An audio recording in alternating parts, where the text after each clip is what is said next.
Y volvemos con lo esperado, y es que en el bloque anterior hablamos de un gran hallazgo que se hizo en el Sauce. Para hablarnos de eso nos encontramos con el arqueólogo y el presidente del Instituto Cultural Lurigancho del distrito de San Juan de Lurigancho, Julio Abanto. Julio, ¿cómo estás? Muy buenos días. Hola Mabel, ¿qué tal? Feliz de estar acá. Bueno, feliz un poco contando estos días han sido bastante interesantes porque el hecho de tener a la prensa divulgando una noticia que se inició con la alerta que da un vecino de esta comunidad del Sauce, aquí en San Juan de Lurigancho, para finalmente pues develar un hallazgo súper interesante, ¿no?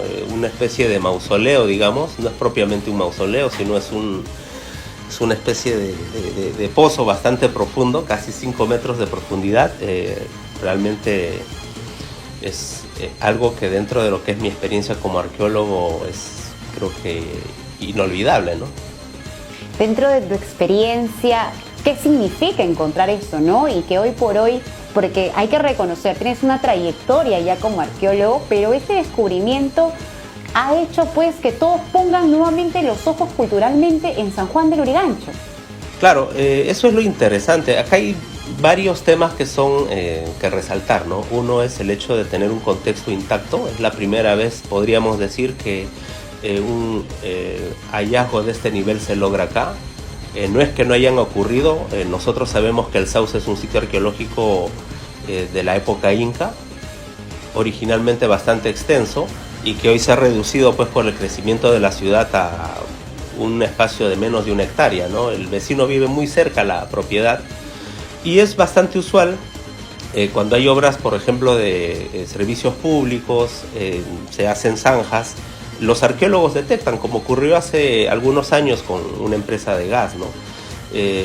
Y por otro lado, el hecho de la, digamos, voluntad del propietario de dar una alerta, de actuar de manera responsable y confiar en los arqueólogos y el Instituto Nacional de Cultura para proceder y permitir en buen momento no tener ninguna dificultad con la propiedad que él tiene, porque él justo viene construyendo su casita, que es el sueño creo que de cualquier migrante que llega a nuestra capital y con los años y su esfuerzo logra finalmente consolidar un hogar, ¿no? En tu ámbito y en los grandes hallazgos y la participación tuya, ¿no?, en motivar la cultura y en cuidarla, ¿no? San Juan de Lurigancho, si bien es un distrito el más grande de Lima Este, ¿cuáles son o cómo podemos identificar los vecinos, no más que todo por ellos, algún punto o que tal vez no llegar a la sorpresa, ¿no?, que ha pasado en ese caso de encontrar este mausoleo? Bueno, estamos en un país muy rico en realidad, donde quizás no solamente te topes con un contexto funerario, pues como así lo denominamos nosotros, sino puede ser evidencias de vasijas, arquitectura o cualquier otro elemento que sea bastante curioso, ¿no?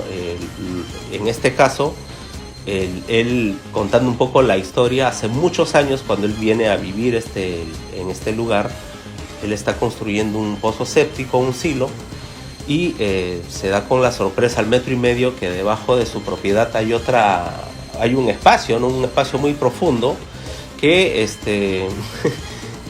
obviamente él entiende que es importante.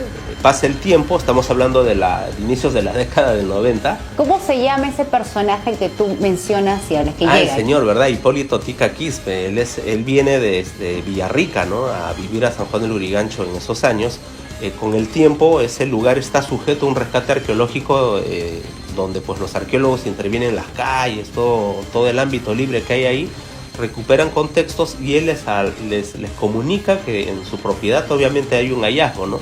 Pero entendiendo que los arqueólogos están tan ocupados con los rescates que están haciendo, pasó al olvido, ¿no? Ahora que él está construyendo su casa, me busca. Nosotros tenemos una organización llamada Lurigancho que se dedica a la investigación histórica del ámbito de San Juan de Lurigancho y bueno, fuimos a visitar. Yo me quedé sorprendido en realidad de lo que había y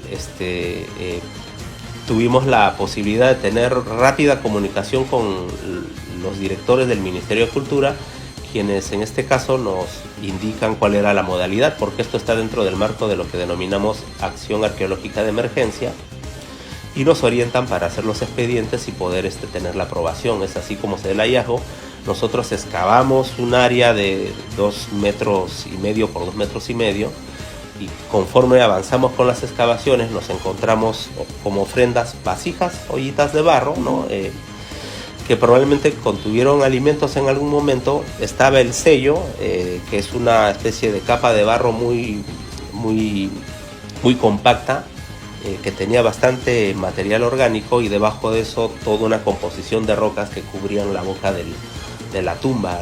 Al develarla, ya se pudo ver que había efectivamente 3 fardos funerarios, paquetes bastante grandes, y ya con los estudios que hicimos nosotros determinamos que dentro de al menos 2 de estos fardos está descansando más de 2 individuos, probablemente 3, ¿no?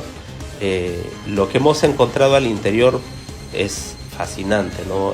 Personajes que tienen brazaletes de plata, discos con emblemas o con iconografía. Me imagino que le da algún sentido de importancia a la población, ¿no? Un objeto, un punzón de hueso que representa 2 jaguares, abundante Spondylus, que viene a ser una especie es un molusco que procede de las costas de Guayaquil. O sea, imaginemos el comercio, ¿no? La importancia de estas valvas de molusco, que son bastante valoradas en ese periodo, ¿no? Otro dato interesante es que definitivamente corresponde a una población, a un grupo familiar de élite de la cultura local, en este caso de los Lurigancho o Ruricancho, ¿no? En un periodo donde los incas prácticamente están dominando todo este territorio y han concentrado a la población y a sus gobernantes dentro de los centros administrativos que ellos crean. O sea, ese dato para nosotros es importante porque el centro base de los Luriganchos, que era Mangomarca, ya estaba en abandono. La pregunta era entonces, ¿qué pasó con la élite, no con las familias nobles? Gracias a este hallazgo sabemos que ellos están centrados ahí con su población, sirviéndole al imperio, ¿no? La invasión de terrenos no nos permite tal vez explotar lo rico que puede verse en historia, ¿no? Y que hasta ahora no la conocemos. Tu apreciación es muy correcta, ¿no? Lamentablemente Lima ha crecido de manera muy desordenada y ha puesto en mucho riesgo patrimonio valioso, ¿no? El inventario del Ministerio de Cultura solo para Lima Metropolitana se acerca a los 600 sitios. Sin embargo, en las exploraciones que estamos haciendo ya en las áreas libres como los cerros, probablemente se duplique o triplique el número de asentamientos arqueológicos, ¿no? Algo que es importante es de que esta información, este acercamiento con el pasado, nos recuerda quiénes hemos sido, ¿no? Quiénes estuvieron aquí, cómo se dominó una zona de desierto para convertirlo en un valle muy fértil.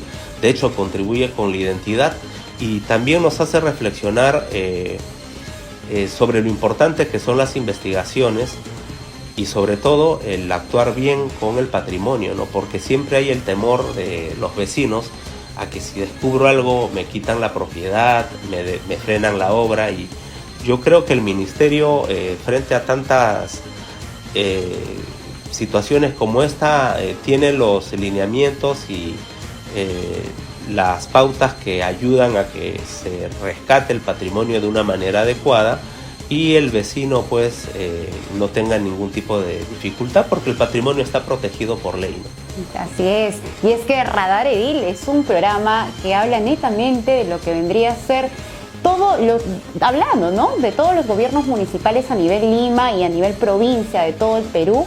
Y es importante saber también cuál es la función, ¿no? Tanto de un gobernador regional, de un alcalde, de un funcionario, de un regidor. ¿Cuál sería su función y su aporte, ¿no?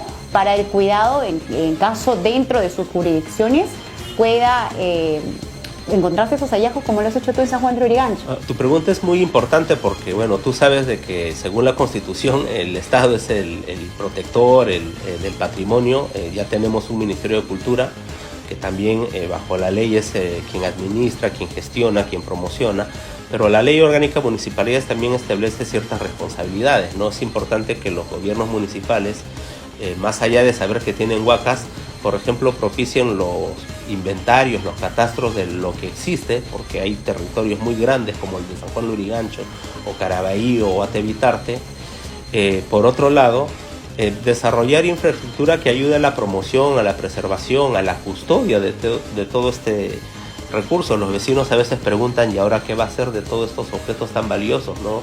¿Dónde los podemos ver? ¿Cómo podemos aprender de ellos? Por otro lado, los sitios arqueológicos deben de ser aquel espacio que solamente está cercado o rodeado por manzanas, para convertirse en lugares vivos donde el aprender de la historia sea una forma de enseñanza constante y de aprendizaje y de admiración de nuestro legado, ¿no? O sea, hay muchísimas cosas en las cuales nosotros podemos pensar. Ojo que a la fecha la dinámica de las organizaciones juveniles, culturales, está muy ligado a la promoción y sobre todo esa búsqueda de identidad que creo que le hace bastante bien a nuestros jóvenes organizados y a la comunidad misma, ¿no? Es importante lo que tú dices, ¿no? La participación de los jóvenes en el cuidado también y el de incentivar a poder hacer cosas que ayuden a poder darle sostenimiento, ¿no? Al tipo de descubrimientos que se puedan hacer durante los años, meses que pueda pasar, o que cada representante municipal, ya sea alcalde, regidores, sepan cómo manejarlo. Siento yo que por ese lado. Pero sería bueno, y es mi pregunta, ¿no? También yo creo que muchos en casa se le deben hacer. ¿Qué anécdota fuerte tienes, no? Porque hemos estado conversando detrás de cámara y nos han mostrado los videos que ya lo van a ver también, ¿no? Que es importante. Pero algunas anécdotas importantes que te han pasado en diferentes distritos, en diferentes trabajos que has estado haciendo tú en el tema de descubrimientos arqueológicos aquí en Lima. Coméntanos dos, a ver, para fuera. Yo pienso que sobre esta experiencia es el hecho de que hay muchos amigos de organizaciones que se sumaron a este proyecto tan interesante, sobre todo cuando nosotros fuimos a visitar y observar el silo que digamos era la puerta inicial para ver el hallazgo. Nosotros introducimos una cámara pequeña, bueno, desde tu celular con un brazo extensible, y al sacarlo se desprende y se va hasta el fondo, ¿no? Imagínate tu celular con el equipo que trabaja. Y el dueño de la casa me decía, Julio, creo que lo que quieren los muertitos es que tú excaves esto, ¿no? Y efectivamente, más que el celular era el sentimiento de hacerlo.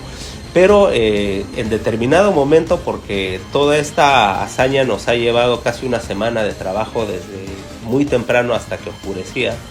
Imagínate estar a casi 5 metros de profundidad y con un silencio único en esa cámara, entre el calor sofocante que da, la humedad, el olor mismo del material orgánico, muy concentrado, pasando tu brochita y escuchar un ruido que viene desde la entraña de la tierra, que luego te va envolviendo y comienza a temblar todo, ¿no? ¿Te agarró un temblor? Claro, fue el último temblor de 5.5 que duró toda una eternidad, ¿no? ¿Con cuántas personas estabas ahí en ese momento? David Reyes, un joven arqueólogo que me decía, cálmate. Te pusiste tú nervioso entonces. Es que todo el mundo que estaba arriba desapareció, ¿no? Nos dejaron las sogas colgando, todo, es que era increíble en realidad. Y bueno, algo que atiné es a decirle a David, para calmarnos, es que si esto no se había caído en 500 años, menos lo iba a hacer en ese momento, ¿no? Claro. Pero créeme que es lo último que quieres experimentar en tu vida, estar a tanta profundidad y que, bueno, vivas una experiencia como esa, ¿no? Parte del trabajo. ¿Se imaginan estar bajo tierra y que haya un fuerte temblor? Estamos acá sacando unos fardos en el sauce en San Juan del Lurigancho con David Reyes. Y ha ocurrido un sismo realmente fuerte. ¿De cuánto ha sido? Wow, ni hablar, estamos a 4 metros bajo tierra. Cayó un poco de material de arriba, pero wow, en realidad sería el peor momento en que uno quiere pasar un temblor aquí, miren. ¡Wow! Ya, David. Bueno, a seguir. Estamos bien. Y esa experiencia es buena recomendar. Y mira, como tú me comentas, ¿no? Joven arqueólogo, no la juventud. ¿Tú qué le dirías también? Porque hoy por hoy muchos jóvenes incursionan no solamente en carreras como arqueología, como ingenierías, sino también en política. Claro. ¿No? Hoy por hoy en el ámbito municipal, muchos jóvenes, ¿no? En el ámbito regional, muchos jóvenes están postulando tanto para ser alcalde o como para ser regidores. ¿no? ¿Qué tan importante o el consejo que le darías en tu experiencia? Porque también es parte de eso. Yo vengo de una organización que tiene 25 años, ¿no? Trabajando en San Juan del Lurigancho, somos autogestionarios, hemos logrado delimitar sitios arqueológicos aquí, hemos apoyado con experiencias de turismo, hemos implementado pequeños museos en colegios y en espacios comunales, y lo que nosotros hemos venido haciendo, ahora los conozco de otros jóvenes que están haciendo labores increíbles, como por ejemplo en Lomas El Mirador, o el trabajo que hacen los colectivos en Mangomarca con también la defensa de sus lomas, o en Campoy con el tema del Inti Raymi en la Huaca, ¿no? O sea, son experiencias que son autogestionarias y que se motivan obviamente por el deseo de querer contribuir en algo en el bienestar de tu comunidad, ¿no? Somos en un distrito, para nadie es obviamente un secreto el hecho de que haya índices muy negativos, ¿no? en nuestro distrito. Pero aún así, desde estas experiencias es mostrar los aspectos más resaltantes de su población, ¿no? Del carácter emprendedor que tienen, el deseo de superar y de alguna u otra manera ser responsables con el barrio donde viven, ¿no? Esas experiencias creo que no solo demuestran la capacidad de liderazgo, sino también el perfil de futuros buenos políticos. Y siempre hay que soñar. Lo que yo puedo decir a los jóvenes, como esa tirada frase de que si no sabes lo que tienes, obviamente, ¿no? Vivimos en un país rico con muchas oportunidades y donde a veces hay dificultades, pero el hecho de soñar, de creer, de tenerle fe a las cosas, permiten que hagamos cosas muy positivas con nuestro lindo país, ¿no? Así es, y más que todo por el distrito de San Juan del Lurigancho. Y bueno, para terminar, ¿no? La pregunta clave: ¿qué significa para ti Lurigancho? Bueno, yo he nacido en San Juan del Lurigancho, ¿no? El descubrir la riqueza de este suelo, el intimar con sus lugares tan hermosos, no solo te genera un compromiso, sino un bienestar en el alma que no se compara a nada, ¿no? O sea, tengo tantos años trabajando, pude haberlo hecho en cualquier parte del país o del mundo, y decidí por alguna noble causa que te nace del corazón el seguir creyendo en cosas muy lindas que pueden ocurrir acá y seguir trabajando por eso. Ese es el mensaje. Muchísimas gracias, y esta ha sido nuestra entrevista con un gran arqueólogo y sobre todo vecino de San Juan del Lurigancho. Así que ya saben, cuidemos nuestra cultura, cuidemos también nuestras áreas verdes, incentivemos también a los niños en casa a poder dar ese cuidado que realmente la cultura merece, saber de dónde venimos, qué nos espera, la Pachamama, la tierra donde siempre nos trae grandes sorpresas. Así que más, muchísimas gracias, Julio, por acompañarnos este sábado. Y bueno, llegó la hora de despedirnos. Esto fue todo por esta semana. Que sigan pasando un bonito sábado en compañía de Betcable.